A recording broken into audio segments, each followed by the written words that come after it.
Meditations for Every Day in the Year by Bishop Richard Challoner. February 5th. On the goodness of God, waiting for sinners.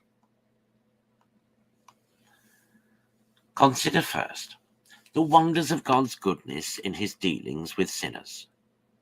See with what patience he bears with them, and that very often for a long time, notwithstanding their repeated provocations, their continually abusing all his bounty and mercy, and that infinite hatred he always bears to mortal sin, wherever he sees it.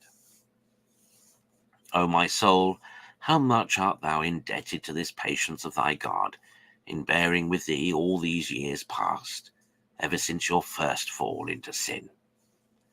Alas, hast thou not all this time been playing upon the very brink of that dreadful precipice which conducts to the bottomless pit? Hast thou not been all this while within a hair's breadth of a miserable eternity? Is it not true that every night thou hast gone to bed thou didst not know, but that before the morning thou mightest find thyself in hell? Millions have fallen into that dismal dungeon of endless woe, whilst thy God has spared thee. Millions are now burning in those unquenchable flames for fewer sins than thou hast committed. O blessed for all eternity be the infinite goodness of my God, and may all his angels and saints praise and glorify him forever, for having endured me so long, for having preserved me all this time, and continually watched over me, or else my soul had long since dwelt in hell. Consider, secondly, the many ways by which God seeks to reclaim sinners and to call them home to him. Reflect on the remorse and inward reproaches of conscience with which he visits them, the terror of his judgments and the allurements of his mercies which he sets before them. See how he is continually calling upon them by his word, by his preachers, by good books, by good examples and wholesome admonitions, and by a number of interior invitations and graces.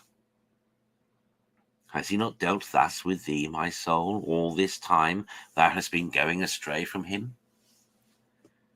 And what is the meaning of all this goodness of thy God to such an undeserving, ungrateful, and obstinate rebel?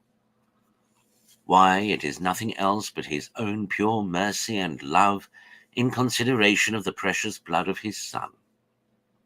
And shall not all this love of his for thee soften thy heart and oblige thee, now at least, to resolve in good earnest to return to him, lest otherwise, mercy being long abused, should give place to justice, and the soil which has been so often watered with rain from heaven, and still continues to bring forth nothing but thorns and briars, should fall at length under a dreadful curse and be condemned to the fire? Consider, thirdly, what encouragement God gives to all sinners to return to him.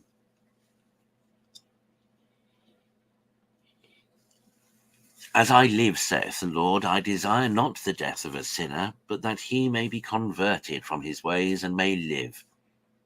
O why will you die, O house of Israel? Ezekiel 33, verse 11. Return to me and live. Chapter 18, verse 32.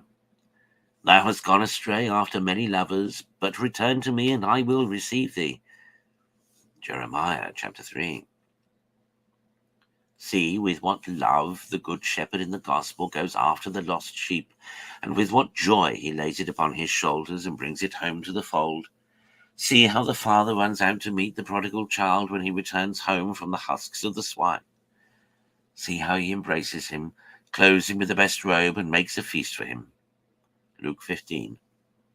Reflect how the Son of God, when here upon earth, treated the penitent Magdalene, the thief upon the cross,